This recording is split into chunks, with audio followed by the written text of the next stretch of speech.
Well, it's time again for Straight Talk with Bernie Finn. Bernie is, of course, the lead Senate candidate for Family First in the great state of Victoria. He joins me now. Bernie, first things first, I understand you now no longer have any firm weekend commitments in the month of September. Alas, it is so.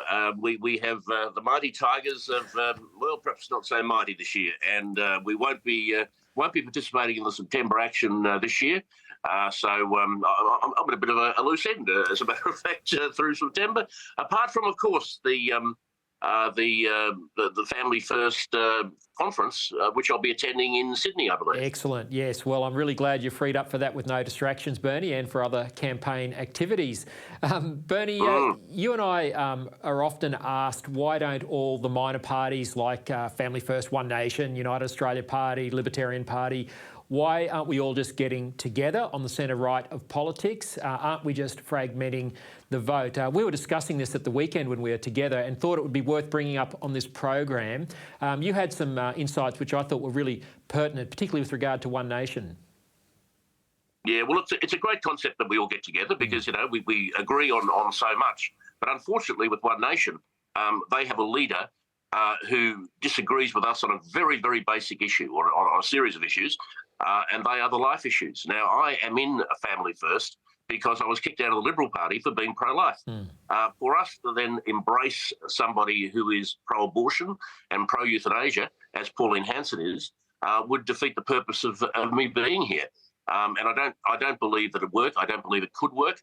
And people have to realise that we have fundamental differences on these most important issues. And we just can't throw those out the window because, in fact, what we would be doing is throwing away a major reason as to why we exist. And, we can agree with Pauline on a lot of things, but those things are just beyond anything that we can even think about. We just cannot sit down and break bread, as it were, with people who are pro-abortion or pro-euthanasia. No, that's right. If we can't defend the most vulnerable in our society and as a political unit do that, then it is pretty pointless. Of course, we can agree with them on many other issues, as you say, and we can work to make sure there's preference discipline so that we don't waste our votes and collaborate wherever possible. But there is a clear distinction, and we do need a political movement, as you say, that will defend the human rights of the unborn. Bernie, in your state of Victoria, your Premier there, Jacinta Allan, has appointed an Assistant Minister for Changing Men's Behaviour. She must have been thinking about you, I reckon. She may well have been. I tell you what, Jacinta, as much as anybody loves a good stunt, and this is certainly one that she's jumped at. Look, I think when she appointed or made this appointment, I think she was actually talking about a couple of her own former members who were thrown out of the Labor Party for their behaviour. And I think it probably should be an internal Labor Party matter rather than an appointment which gives the job to somebody else, which is, I suppose, a job creation scheme that Jacinta's doing. But I don't think it's really going to help or do anything. I think the overwhelming majority of men are very respectful of women and very supportive of women. I don't believe that assuming that every man beats his partner or wife is something that any government should be getting involved in. It's just nonsensical. It is completely nonsensical. And if there are men behaving badly, and of course there are, and of course domestic violence is a terrible scourge which must be eradicated, but surely the answer is not smearing all men, but locking up those men who are bad men. Exactly. You find out the people that are doing it, and you fix them up. You don't whack everybody with the same baton. It's just as I say, nonsensical. That's the word I'd use. Well, speaking of nonsensical, it's not just confined to the Labor side of politics. The Liberal leader down there, John Pesutto, has recently come out and ruled out nuclear power for Victoria if he's elected Premier. Now, two things, Bernie. is he on this? Is he in the same Liberal Party as Peter Dutton, who's promoting a nuclear policy? And secondly, how would Prosciutto keep the lights on without coal, gas, or nuclear? Yeah, well, we all know that Prosciutto is pushing exactly the same line as the Labor Party's pushing. You know, they want to get rid of coal, they want to get rid of gas, and now he wants to get rid of nuclear. I mean, you raise an extremely good question. How exactly are we going to keep our homes warm? How are we going to keep the lights on? How are businesses going to function without the sort of electricity needed to do that? And John's now put himself in a situation where he has to answer that. You know, he as a potential, an alternative Premier of Victoria, he's got to come out and say, this is how I'm going to do this. It's not good enough to say we're going to limit emissions and all that sort of nonsense that they go on with the climate change garbage. What he has to explain to the people of Victoria is, as you say, how we are going to keep our lights on without electricity. Yeah. You know, it's the old story. You know, what did Victorians use before candles? Electricity, and that's unfortunately the track that we are going down with both sides, with both crazy. Liberal and Labor. No difference. There's no difference between the two of them. Whatsoever. There's no choice in None Victoria. whatsoever. This is why Family First is in the game. Exactly right. If I hadn't been thrown out of the Liberal Party over the pro-life issue, I reckon I'd be thrown out over this. Yeah, that's right. There's plenty of disagreement there. Bernie, looking at federal matters now, Jim Chalmers' budget has ignited speculation that the Prime Minister, Anthony Albanese, might go to an early election pre-Christmas.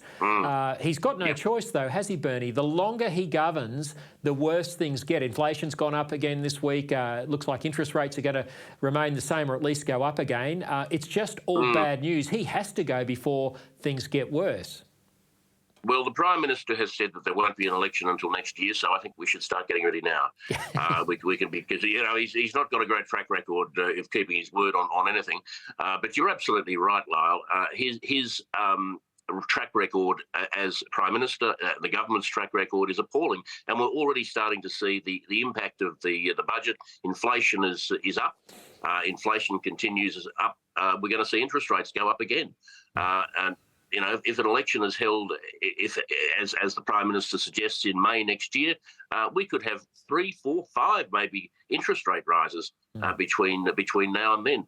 That will be disastrous for the government. I am absolutely sure that they will have the how to vote cards at the printers probably as we speak, because they'll be ready to go at the drop of a hat. As soon as there's a bit of electoral light there, they will take it. Yeah, it's so ironic. I mean, the budget is only a couple of weeks old, and already this budget, which is supposed to put downward pressure on inflation, is actually put upward pressure, as all the economists said it would. Totally wrong. Now, the Senate, Bernie, is where you and I are hoping to head at this election. It's become a really dangerous place for the Australian nation. Let's take a look at what one of the senators, the Muslim Senator Fatima Payman, said recently. From the river to the sea, Palestine will be free. Bernie, what's become of Australia when genocide is promoted by an Australian senator in Parliament House? Yeah, look, it's just stunning, isn't it? It's just amazing that this would happen in a free nation. And you've got to realise this senator sits in the Labor caucus. You know, she is in with every other member of the government. She has a say in what the government is doing every single day. You know, it's just, as I say, quite stunning. Stunning that somebody like that would be in the Parliament, much less in the government caucus. You know that. I mean, that's a phrase that's calling for a second Holocaust, isn't it? I mean, that is exactly literally right. asking for a second Holocaust of the Jews. Yep. It's just amazing. Just I'm gobsmacked that anybody in Parliament, apart from Lydia Thorpe and perhaps Adam Bant, might say so, you know, anything along those lines. Well, this is why we've got to get Family First senators elected. Bernie, also in Canberra this week, the war on Christian schools really ramped up. Now, you and Family First Victorian Chair Jane Foreman attended the Faith in Our Future Christian Schools Crisis meeting out at Waverley in Melbourne's West last week. I was at the one at Regent's Park in Sydney recently. The opponents of Christian schools, Equality Australia, this radical LGBTIQA+ activist group, they're very cashed up. They were running these ads on Sky News this week, which of course screens in the office of every MP in Canberra. I think that's why they put it on Sky. Let's take a look at what they're saying. I was fired for getting engaged to the love of my life.